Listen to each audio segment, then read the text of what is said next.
नमस्कार दोस्तों, स्वागत है आपका आर के क्लासेस में। बीपीएससी पीटी बिहार सचिवालय के लिए आज हम लोग वर्ल्ड ज्योग्राफी में एशिया को पढ़ेंगे। इससे पहले हम लोगों ने अफ्रीका, दक्षिण अमेरिका, उत्तरी अमेरिका को कवर कर लिया है। यदि आपने उसको नहीं देखा है तो उसको ज़रूर देख लीजिए। बाकी इस चैनल पर नए हैं तो चैनल को ज़रूर सब्सक्राइब करें, पास वाले बेल आइकन को दबाएं, वीडियो को अधिक से अधिक शेयर करें और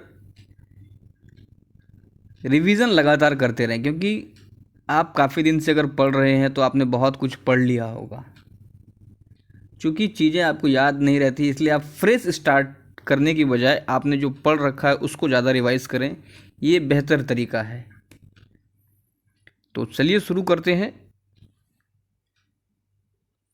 आज का अपना टॉपिक है एशिया। एशिया का मैप आप यहाँ पर देख रहे होंगे, इसकी फ़िलहाल कोई ज़रूरत नहीं है, चूँकि हम लोग only exam related important facts को कवर कर रहे हैं। पीटी के लिए है, वनडे एग्ज़ाम में, जो कि कई दफ़ा पूछे गए हैं या आगे भी पूछे जा सकते हैं। कहता है कि एशिया को विषमताओं का महाद्वीप कहते हैं। अब सवाल देखिए, आपसे पूछ सकता है कि निम्न में से किस महाद्वीप को विषमताओं का महाद्वीप कहा जाता है। तो ध्यान रखिए, विषमताओं का महाद्वीप किसे कहते हैं? एशिया को। क्षेत्रफल तथा जनसंख्या के आधार पर सबसे बड़ा महाद्वीप एशिया ही है। एशिया को नदी घाटी का जो है, एशिया की जो नदी घाटी है उसको सभ्यताओं का पालना कहते हैं, क्योंकि यहाँ की जो नदी घाटी है यहाँ पर विभिन्न जो है समय समय पर अलग अलग सभ्यताओं का जो है विकास हुआ था, इसलिए एशिया की नदी घाटी को सभ्यताओं का पालना कहते हैं। सवाल आपसे पूछ सकता है कि किस महाद्वीप के नदी घाटी को सभ्यताओं का पालना कहते हैं? एशिया का। ध्यान रखिए, विषमताओं का महाद्वीप एशिया को ही कहते हैं। इसके अलावा देखिए, एशिया को सभी धर्मों की जन्मस्थली भी कहा जाता है। इम्पोर्टेंट है, पूछ सकता है। ध्यान रखिए कि सभी धर्मों की जन्मस्थली जो है किस महाद्वीप को कहते हैं? ध्यान रखिए, वो है एशिया। एशिया का अर्थ उगता हुआ सूर्य है। एशिया को देखिए, पश्चिमी एशिया, मध्य एशिया, दक्षिण पूर्वी एशिया, पूर्वी एशिया, इन सभी में विभाजित किया गया है और इसके अंतर्गत उन क्षेत्रों में पड़ने वाले कुछ देश हैं। फिलहाल इसको जानना जो है कोई ख़ास ज़रूरी नहीं है, क्योंकि ये आपसे नहीं पूछेगा।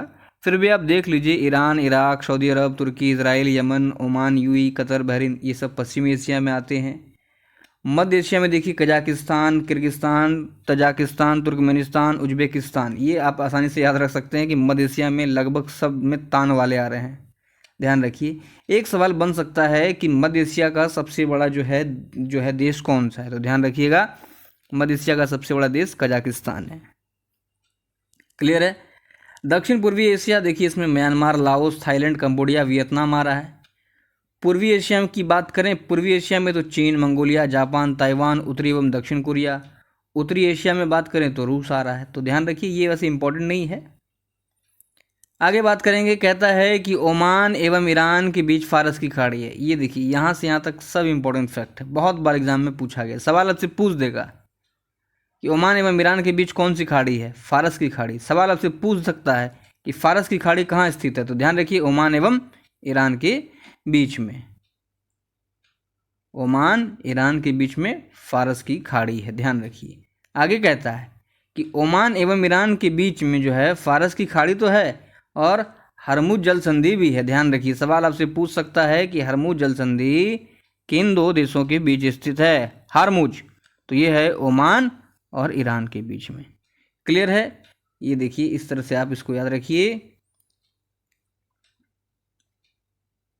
ये रहा, एक हो गया अपना ओमान, दूसरा हो गया ईरान। इसके बीच में एफ से क्या है? फारस की खाड़ी और हारमुज जल संधि। आगे कहता है कि यमन एवं जिबूती के बीच बाव उल मंडाव जल संधि है। यदि आपने अफ्रीका को पढ़ा होगा तो कल आपको ये जरूर मिला होगा। बाव उल मंडाव जल संधि किसके किसके बीच है? यमन एवं जिबूती के बीच में। और इसको क्या कहते हैं? आंसुओं का प्रवेश द्वार भी कहा जाता है बाव उल मंडाव जल संधि को। बहुत बार पूछा गया है, ध्यान रखिएगा। मलेशिया एवं इंडोनेशिया के बीच मलक्का जल संधि है, जो कि विश्व की सबसे लंबी जल संधि है। 2 सवाल यहाँ पे बन सकता है। क्या क्या देख लीजिए कि मलक्का जल संधि जो है ये किन 2 देशों के बीच स्थित है, तो हो गया मलेशिया एवं इंडोनेशिया का। सवाल आपसे यह भी बन सकता है कि मलक्का एवं इंडोनेशिया के बीच स्थित जल संधि कौन सी है, मलक्का जल संधि। सवाल एक और बन सकता है कि विश्व की सबसे लंबी जल संधि कौन सी है, मलक्का जल संधि। तो 3 फैक्ट आपको ध्यान में रखना है। क्या, मलक्का जल संधि जो है मलेशिया और इंडोनेशिया के बीच में स्थित है, और ये जो मलक्का है ये विश्व का सबसे लंबा जल संधि है, ध्यान रखिएगा। बात करेंगे एशिया की पर्वत श्रृंखलाओं की। देखिए यहाँ से डायरेक्ट क्वेश्चन बनता है, डायरेक्ट आपको पूछ लेगा। बहुत बार ये बिहार दरोगा में भी पूछा गया है और विभिन्न एग्जामों में पूछा जाता है, तो ध्यान रखिए। पोटनिक पर्वत कहाँ पर दिख रहा है आपको, तुर्की में, पोटनिक पर्वत। उसके बाद देखिए टॉरस पर्वत, ये भी तुर्की में। पोटनिक और टॉरस कहाँ पर है, तुर्की में। क्लियर है, ध्यान रखिएगा। इसके बीच में अंतोलिया का पठार है, मोस्ट इंपॉर्टेंट, बहुत बार पूछा गया है, ध्यान रखिएगा। अंतोलिया का पठार कहाँ पर है, तो तुर्की में। फिर देखिए ईरान की अगर बात करें तो यहाँ पर एल्ब्रूज और जैग्रोस ये दोनों पर्वत हैं, और ईरान का पठार भी मौजूद है। जैग्रोस से दजला और फरात जो है 2 नदी निकलता है, मोस्ट इंपॉर्टेंट, ध्यान रखिएगा। जैग्रोस पर्वत से दजला और फरात 2 नदी निकलता है और फारस की खाड़ी में गिर जाता है। ठीक है, फारस की खाड़ी से आपको एक चीज़ ज़रूर याद आना चाहिए, OFI, ओमान, ईरान, फारस की खाड़ी, नीचे में H, हरमुज जल संधि। क्लियर है, आगे देखते हैं। ये देखिए ये रहा अपना पामीर का पठार। पामीर का पठार, इससे 3 श्रेणी निकली हुई है। एक इधर आ गया जो कि है हिंदुकुश पर्वत श्रेणी, अफगानिस्तान को चीरते हुए आगे बढ़ रहा है, हिंदुकुश पर्वत श्रेणी। 2 इधर है टियानसेन श्रेणी और कुनलुन पर्वत श्रेणी। ये टियानसेन श्रेणी और कुनलुन पर्वत श्रेणी दोनों चाइना में है। ठीक है, यहाँ पर आप देखें तो ये रहा तिब्बत का पठार। क्लियर है, तिब्बत का पठार। और यहाँ अपने देश में देखिएगा तो ये इस तरह से जो विस्तार फैला हुआ है ये है हिमालय, नेपाल में भी है। यहाँ पर आगे आपसे पूछ सकता है कि अराकान योमा म्यांमार में है, ध्यान रखिएगा। ये बिहार दरोगा में सवाल पूछा गया था, अराकान योमा, तो ध्यान रखिए। इसके अलावा सवाल आपसे पूछ सकता है कि शान का पठार किस देश में है, शान का पठार। क्लियर है, तो ध्यान रखिए म्यांमार। ये रहा अपना दक्कन। फिर अगर आप पाकिस्तान की तरफ देखिएगा तो सुलेमान श्रेणी और किरथर श्रेणी 2 श्रेणी है। पूछता है सुलेमान श्रेणी जो है कहाँ है, तो ये मैप को आपको हर हाल में याद कर लेना है। आपको याद फोकस क्या क्या करना है भैया, तो पोटनिक पर्वत और टॉरस पर्वत दोनों तुर्की में है और अंतोलिया का पठार भी तुर्की में है। फिर आप आ जाइए ईरान में, एल्ब्रूज और जैग्रोस। एल्ब्रूज जैग्रोस कहाँ पर है, ईरान में।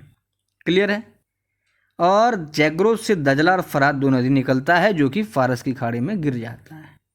फिर भारत के एक शीर्ष पर अगर आप देखेंगे तो पामीर का पठार है, टियानसेन श्रेणी, कुनलुन श्रेणी चाइना में, हिंदुकुश अफगानिस्तान में, सुलेमान किरथर पाकिस्तान में, तिब्बत का पठार यहाँ पर है। ध्यान रखना है कि अराकान योमा ये म्यांमार में है और शान का पठार भी यहीं पर है।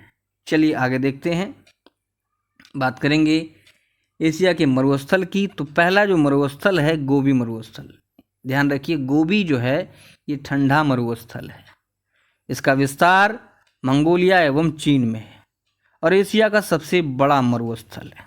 2 पॉइंट सवाल बन सकता है, क्या क्या, कि निम्न में शीत मरुस्थल है, ध्यान रखिएगा 4 को दे देगा आपको मरुस्थल, तो ध्यान रखना है गोबी। ठीक है, सवाल ऐसे भी बन सकता है कि गोबी मरुस्थल का विस्तार है तो मंगोलिया एवं चीन में।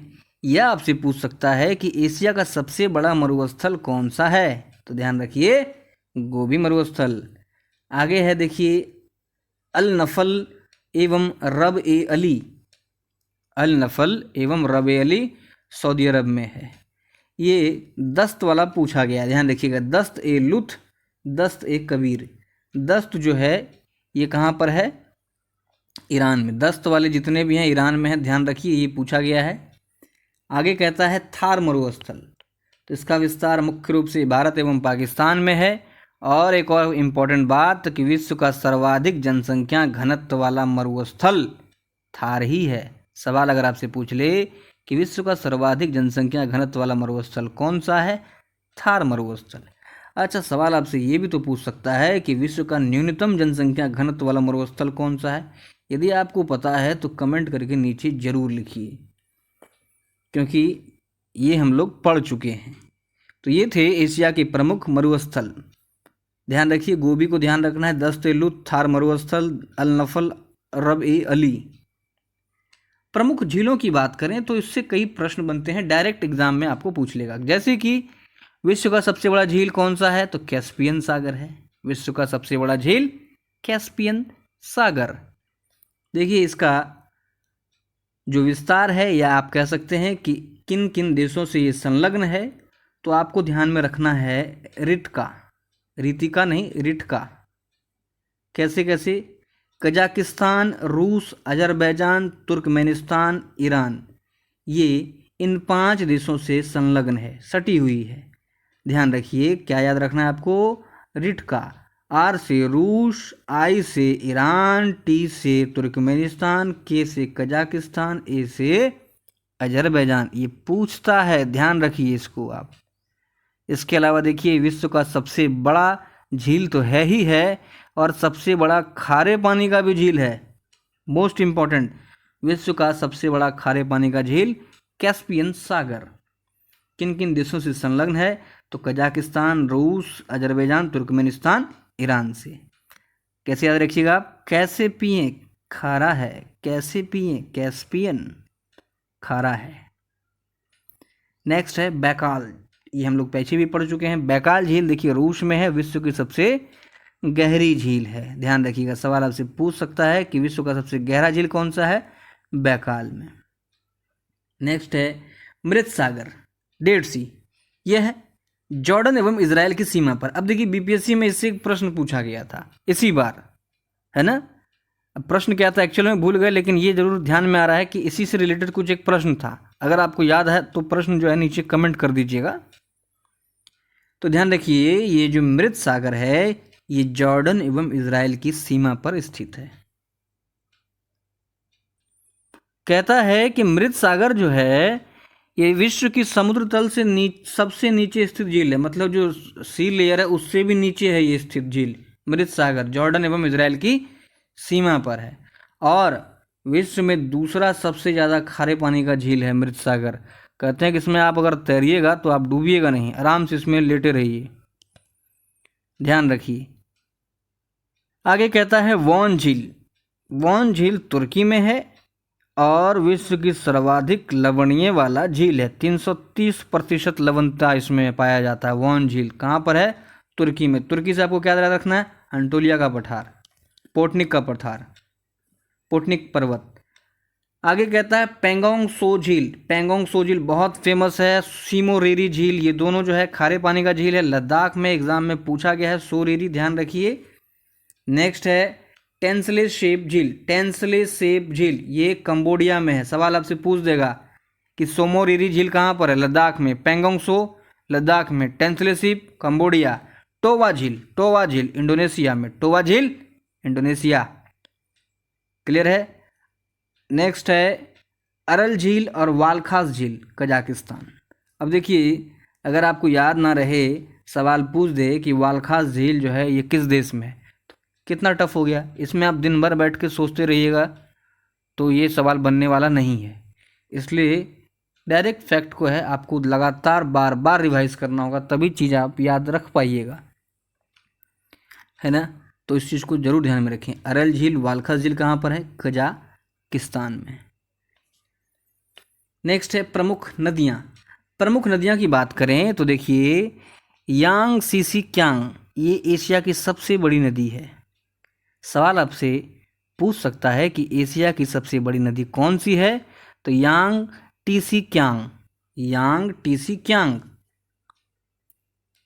अगला है हवांग हो नदी, हवांग हो, इसे पीली नदी भी कहते हैं और चीन का शोक भी कहा जाता है। इसी तरह से भारत का एक और नदी है जिसको कि हवांग हो कहा जाता है। अब आपको कमेंट करके बताना है, ध्यान रखिए ये हम लोगों ने नदी वाले चैप्टर में पढ़ लिया है, क्लियर है। दजला फरात नदी, ये भी हम लोगों ने पढ़ा है, ईरान में है। आगे कहता है आमूर, आमूर नदी, रूस एवं चीन के बीच जो है आमूर नदी ये सीमा बनाता है। सवाल पूछ सकता है कि रूस एवं चीन के बीच कौन सी नदी सीमा बनाती है, तो ध्यान रखिए वो नदी है आमूर नदी। अब देखिए महानदी को भारत की हवांग हो नदी कहा जाता है, ये भी हम लोगों ने यहीं पर अभी सवाल आपसे पूछे, यहाँ लिखा ही हुआ है। खैर ध्यान रखिए, भारत की हवांग हो नदी या भारत की पीली नदी किसे कहते हैं, महानदी को। नेक्स्ट है साल्विन नदी, ये म्यांमार की सबसे बड़ी नदी है। म्यांमार की सबसे बड़ी नदी कौन सी है, साल्विन। और म्यांमार की जीवन रेखा इरावती नदी को कहते हैं। दो बातें आपको ध्यान में रखना है, क्या क्या, कि म्यांमार की सबसे बड़ी नदी साल्विन नदी है और म्यांमार की जीवन रेखा इरावती नदी को कहती है। यूफ्रेटस एवं टिग्रिस नदियाँ, टॉरस पर्वत जो है तुर्की से निकलता है, ठीक है, और ये दोनों अलबसरा में मिल जाता है, ध्यान रखिएगा। यूफ्रेटस और टिग्रिस कहाँ मिलता है, अलबसरा में। बात करेंगे प्रमुख जनजातियों की, जिससे कि सवाल बनते हैं। जैसे आप देखिए कुर्द, ये ईरान और इराक में पाए जाते हैं, आपने सुना होगा कुर्द लड़ाके। नेक्स्ट है याकूत, ये साइबेरिया में पाया जाता है। रोहिंग्या बहुत फेमस हो गया है म्यांमार में। चकमा बहुत बार पूछा गया है बांग्लादेश में। नेक्स्ट है कजाक, कजाक मतलब कजाकिस्तान में, ध्यान रखिएगा, कजाक कजाकिस्तान में। अगला है किर्गिज, किर्गिस्तान में। खीर कीर, खीर कीर किर्गिज किर्गिस्तान। पख्तून, पख्तून अफगानिस्तान। शेरपा नेपाल में, भोरात नेपाल में, ध्यान रखिएगा, शेरपा भोरात नेपाल में पाए जाते हैं। और दो चार फैक्ट बचा है, देख ही लीजिए क्या कहता है कि नहरों का देश पाकिस्तान को कहते हैं, नदियों का देश बांग्लादेश को, पूर्व का मोती श्रीलंका, नॉर्थ वियतनाम एवं साउथ वियतनाम के बीच 17वीं समांतर रेखा है, इंपॉर्टेंट है, ध्यान रखिएगा, 17वीं समांतर रेखा नॉर्थ वियतनाम साउथ वियतनाम के बीच में। इसके अलावा एक और चीज़ ध्यान रखिए, उत्तर कोरिया और दक्षिण कोरिया के बीच 38वीं समांतर रेखा है। 49वीं किसके बीच में है, ये आपको कमेंट करके बताना है। एशिया का सबसे गर्म स्थान तिरात जवी है, तिरात जवी जो कि इजराइल में है। सवाल आपसे पूछ सकता है कि एशिया का सबसे गर्म स्थान तिरात जवी किस देश में है, तो इजराइल में। तो देखिए एशिया से संबंधित वनडे एग्जाम के लिए ये इंपॉर्टेंट फैक्ट बन रहे थे। बहुत सारे देखिए इससे जनजाति से पूछे गए हैं क्वेश्चन, झील वगैरह से पूछे गए हैं। तो इन सभी चीज़ों को आपको अच्छे से रिवाइज करना है। जब आपको नींद लगे कान में हेडफोन लगाइए, सुन जाइए, मतलब सुन जाइए मतलब सुन लीजिए, नींद में नहीं, थोड़ा सा हल्का हल्का रिवीजन के तौर पर। तो चलिए मिलते हैं जल्दी अगले किसी दूसरे लेक्चर के साथ। वीडियो को अधिक से अधिक शेयर करें और सपोर्ट करें। धन्यवाद। जय हिंद, जय भारत।